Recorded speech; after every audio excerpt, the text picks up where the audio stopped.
That means Bangladesh ক্রিকেটে আগ্রহ তাদের বাড়ছে, ক্রিকেটে আপস অ্যান্ড ডাউনস থাকবে। প্যারেন্টাল প্রোগ্রামটা হচ্ছে আমাদের যারা গার্জিয়ান যারা মাঠে আসছেন বাচ্চা নিয়ে, তাদেরকে একটা ক্রিকেট সম্বন্ধে একটা ধারণা দেওয়া, কিভাবে আপনার ছেলে মেয়েকে কীভাবে একটা ভালো ক্রিকেটার হিসেবে গড়ে তুলতে পারবেন, সেই একটা তাদের সাথে পর্যালোচনা হয়েছে। তাদেরকে একটা গাইডলাইন দিয়েছি। সেই গাইডলাইনগুলোর মধ্যে প্রথমেই ছিল আপনার কীভাবে আপনার ছেলেকে অনুপ্রাণিত করবেন, ছেলে মেয়েকে অনুপ্রাণিত করবেন ক্রিকেট খেলতে।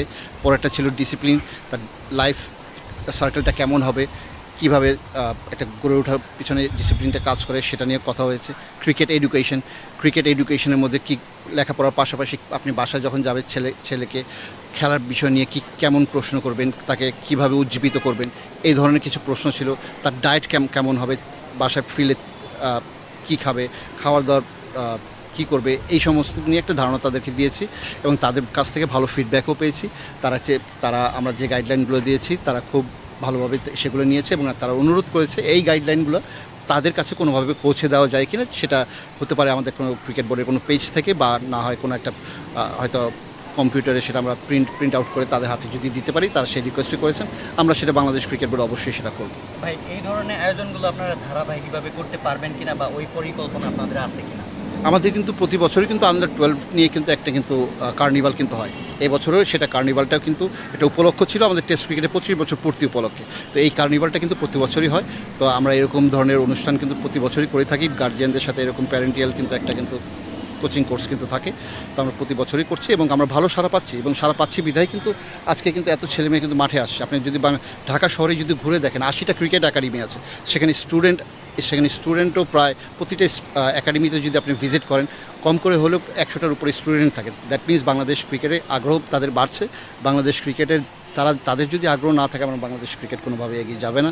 এবং তাদের আগ্রহের কারণেই ছেলেপেলেরা অনুপ্রাণিত হয়ে ক্রিকেট খেলছে, এবং আমরা ভবিষ্যতের জন্য হয়তো সুদূর ভবিষ্যতে গিয়ে এখান থেকেও কাউকে দেখতে পাবো, কেউ জাতীয় দলে কোনো একদিন খেলবে। আসলে এই যে বাংলাদেশ টেস্টের যে বর্তমান যে অবস্থা, এই জায়গায় আসলে কোন কোন জায়গায় আপনি ল্যাকিং দেখছেন, এবং কি করলে মূলত বাংলাদেশ টেস্টটা আরও ডেভেলপ করতে পারবে? আমরা অলরেডি ডেভেলপ করছি, এক কথায় বলতে। বিকজ অফ আপনি যদি লাস্ট টেস্ট ম্যাচের কথাই বলি, শ্রীলঙ্কার সাথে আমরা 5 দিন লড়াই করি কিন্তু আমরা টেস্ট ম্যাচ ড্র করেছি। আমরা ভালো ব্যাটিং উপহার দেখেছি।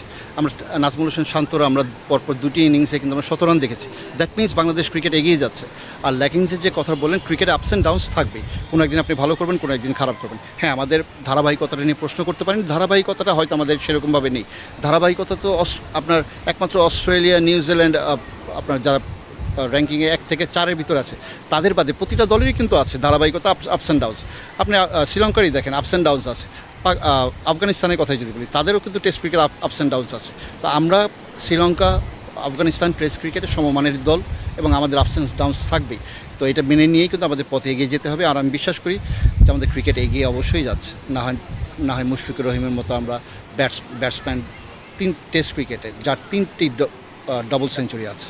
তো এগুলোই আমাদের লক্ষণ যে আমরা টেস্ট ক্রিকেট এগিয়ে যাচ্ছি।